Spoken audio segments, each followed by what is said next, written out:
Bonjour, aujourd'hui ensemble on va voir 4 amitiés dangereuses dans cette nouvelle série sur les amitiés. Et je crois aussi que le Saint-Esprit veut vous poser une question. Est-ce que vous avez fermé la porte à votre ami? Effectivement, si les amitiés sont vraiment quelque chose de merveilleux, on peut vivre des choses extraordinaires dans nos amitiés. C'est une véritable grâce, je crois, qui vient de la part de Dieu. On peut aussi souffrir au niveau de nos amitiés. Et il y a diverses situations qui peuvent amener une personne à fermer son cœur par rapport à quelqu'un d'autre. Et la porte du cœur à celui qui était autrefois un ami de cœur, à un moment il se passe quelque chose et on peut fermer la porte à cette personne. Aujourd'hui et pendant cette semaine, on va passer un petit temps sur Luc au chapitre 11.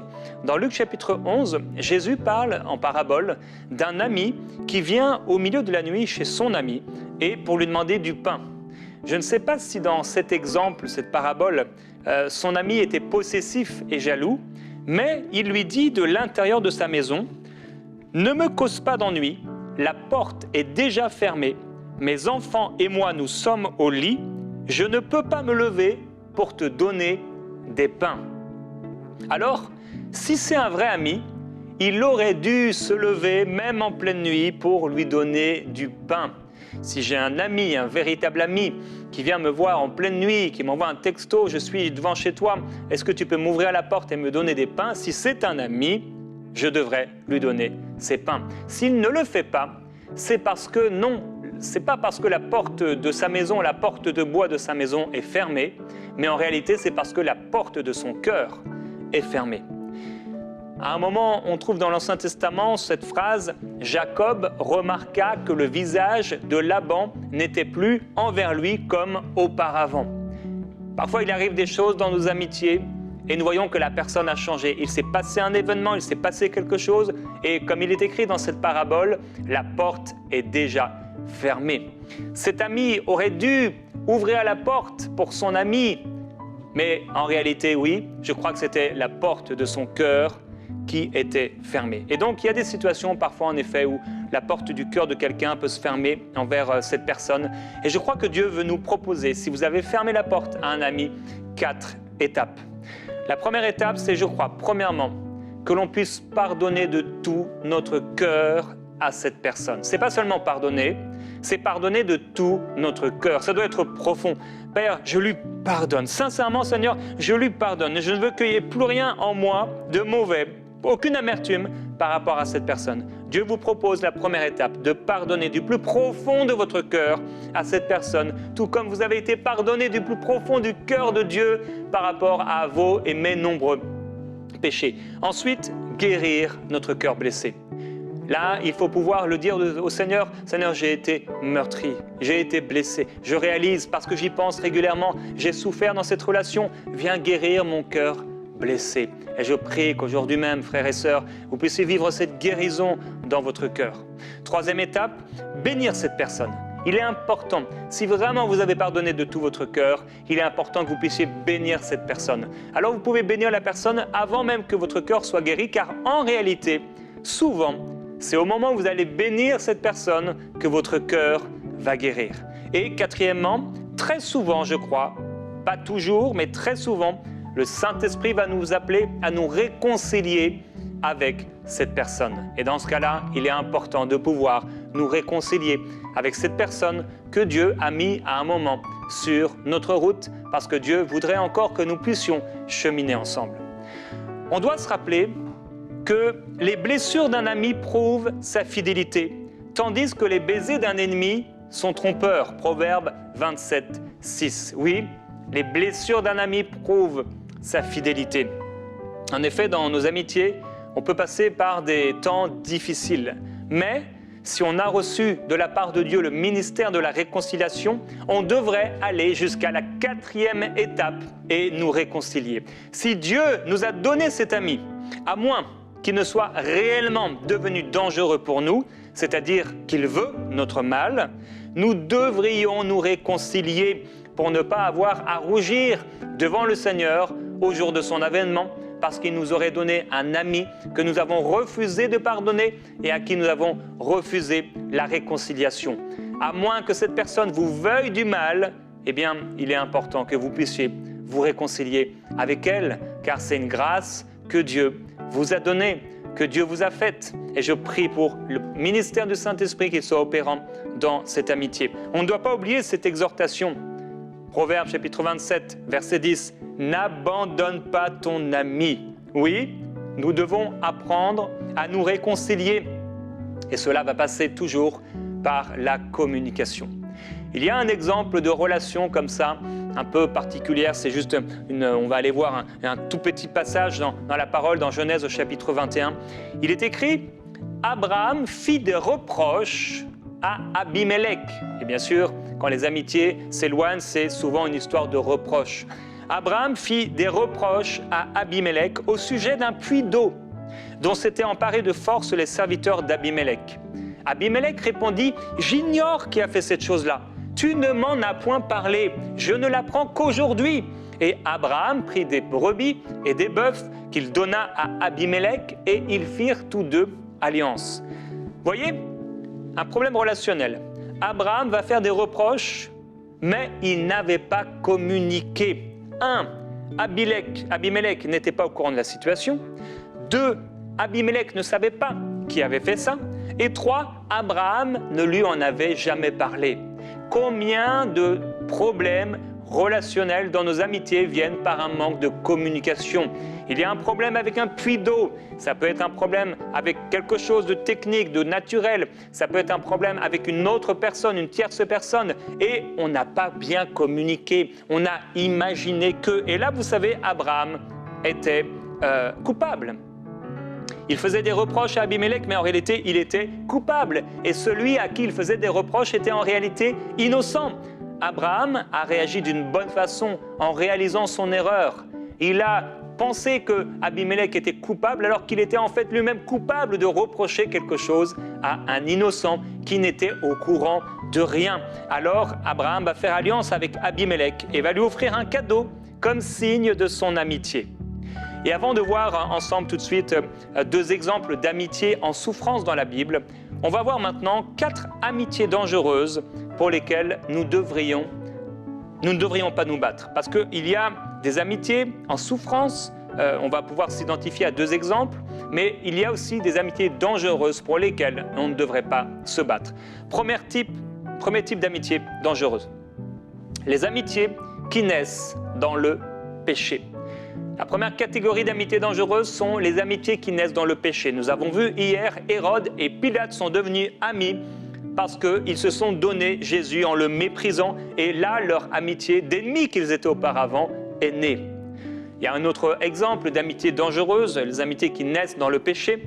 Dans Proverbe au chapitre 2, on parle de la femme étrangère, de l'inconnu au discours flatteur qui abandonne l'ami de sa jeunesse.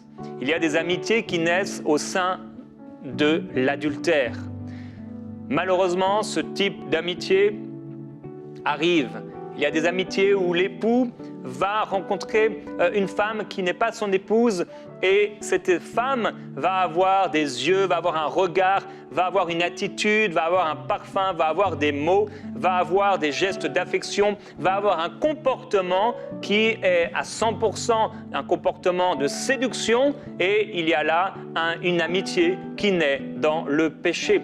Également dans les amitiés qui naissent dans le péché, on pourrait parler d'amitiés qui naissent suite à une désobéissance du Seigneur.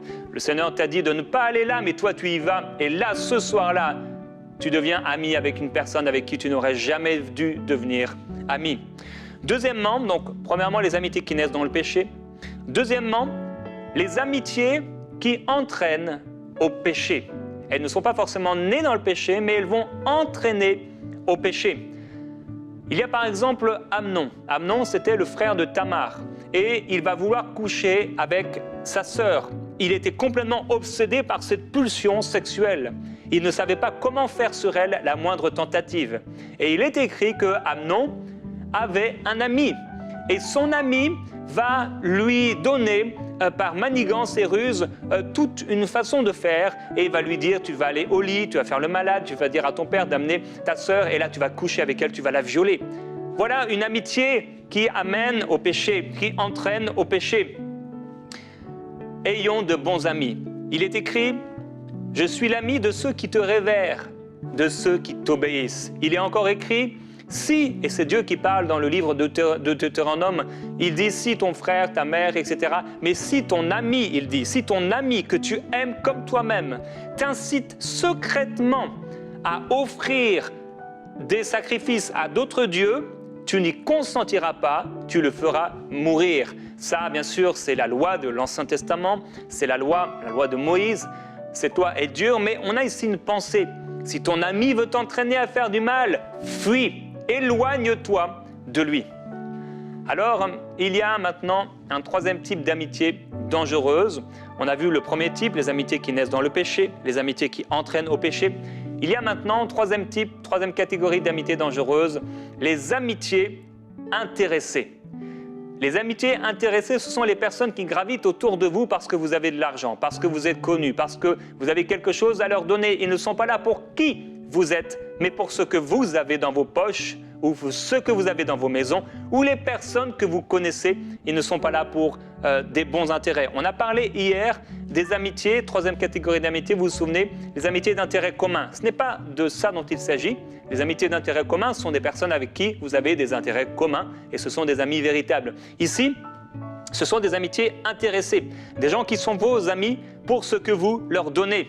Il est écrit que les richesses assemblent beaucoup d'amis, mais celui qui est pauvre est abandonné par son ami.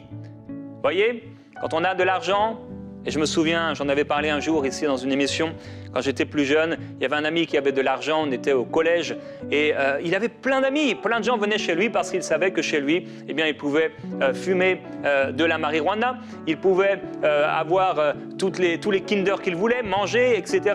Mais en fait, le jour où ça n'allait plus, eh bien, il n'y avait plus aucun ami, et moi j'étais le seul là à côté de lui, et j'étais triste pour lui, me disant, mais il est entouré de tout un tas d'amis qui sont faux. Voilà les amitiés intéressées. Vous vous souvenez de les chansons? Les chansons, on va recevoir de la part de Joseph une paix grâce à ce rêve que Joseph va pouvoir interpréter. Mais il est écrit « Les chansons oublia ». Joseph, il l'oublia. Voilà un type d'amitié intéressée. Quatrième type d'amitié, les amitiés fusionnelles.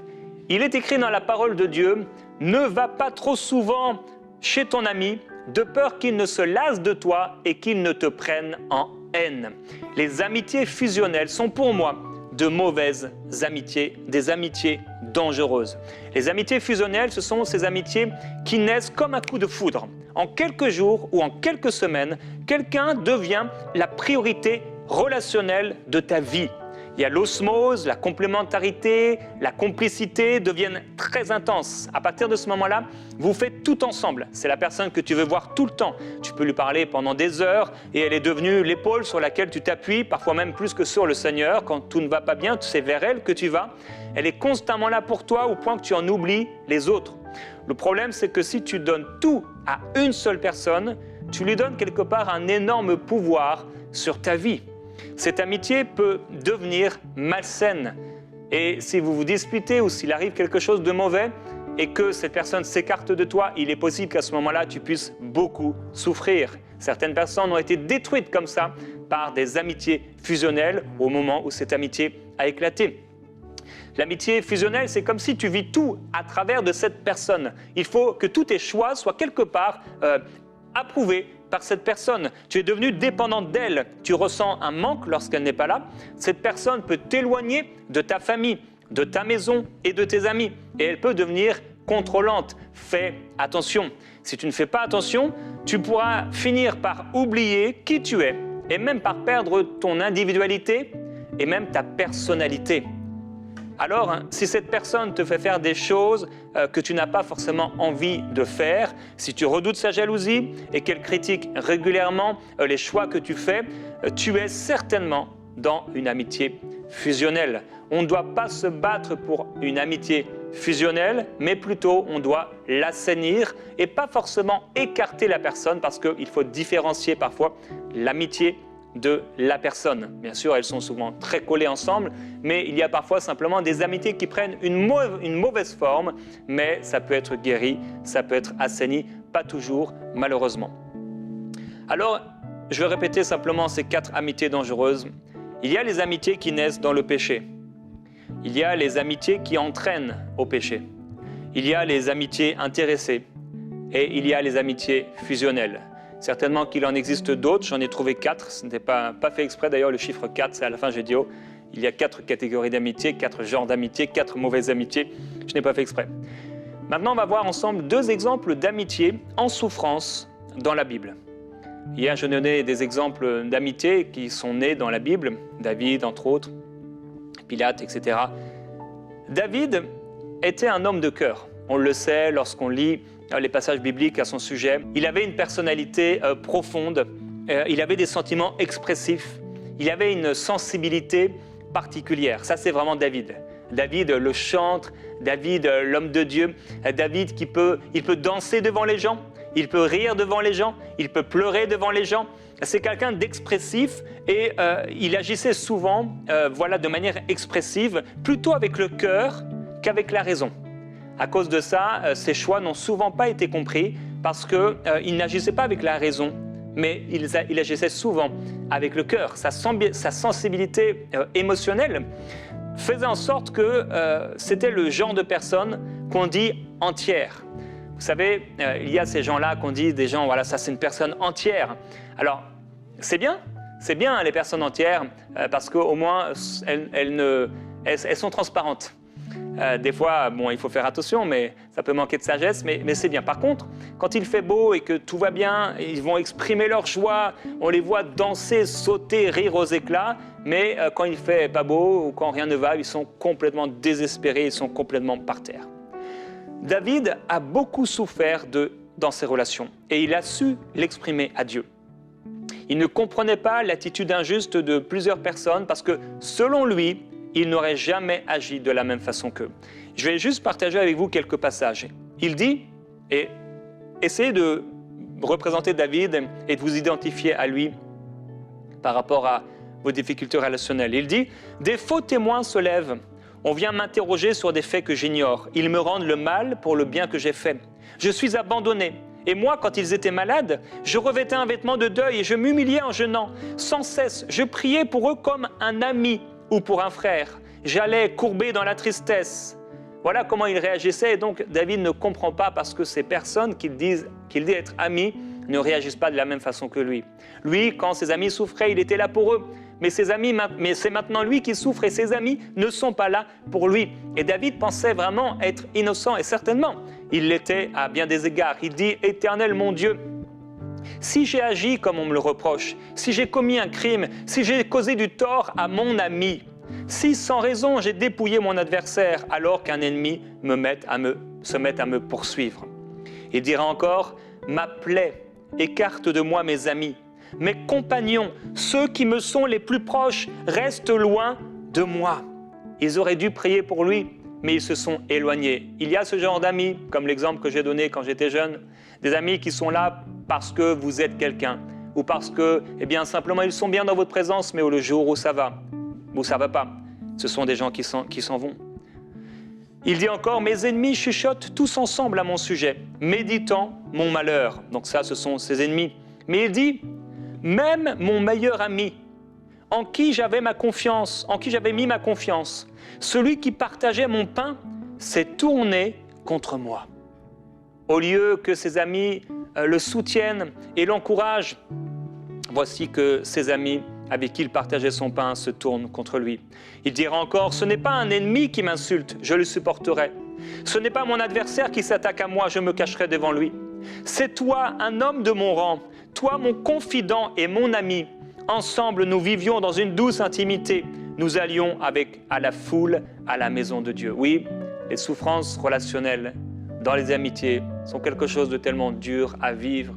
Et je crois qu'il y a bien beaucoup de communication. Si la communication avait eu sa place dans la relation, beaucoup de problèmes auraient été évités. Avant qu'on puisse prier, deuxième exemple, Job. Tout comme David, Job a beaucoup souffert de la part de ses amis au moment où il en avait le plus besoin. Il pensait trouver de leur part un soutien, quand le soutien qu'il devait être se transforma en souffrance. Ceux qui devaient le soutenir l'enfoncèrent finalement plus bas qu'il ne l'était déjà.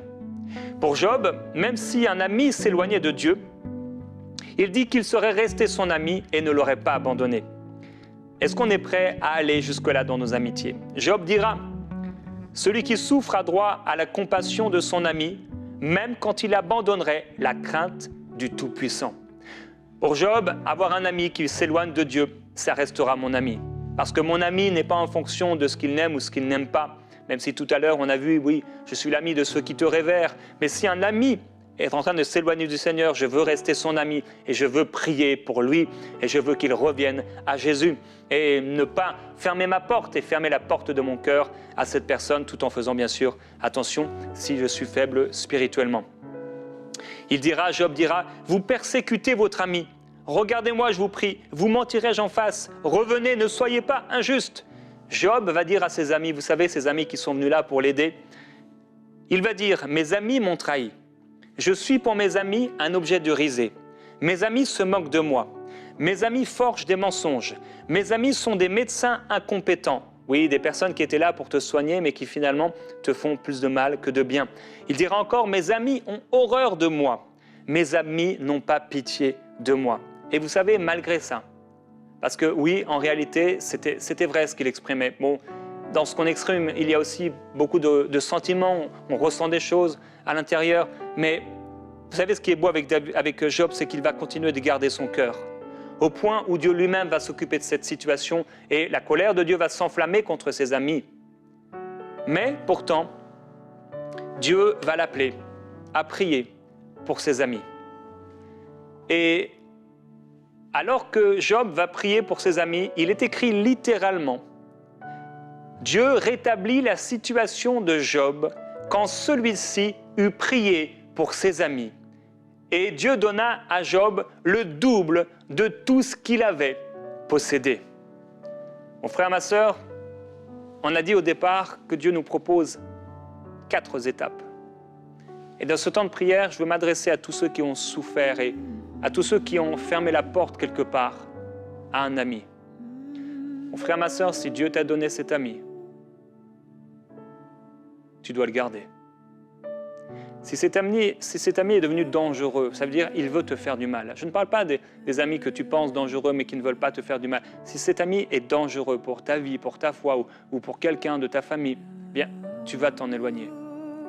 Et si ça a été comme une histoire avec Abraham et Abimelech, une incompréhension, tu dois te réconcilier car Dieu te l'a donné. Et Père Céleste, tu nous montres un chemin, le chemin de l'amour. Tu es venu auprès de Judas, qui dans son cœur t'avait déjà trahi. Tu lui as lavé les pieds. Tu l'as aimé. Tu l'as embrassé.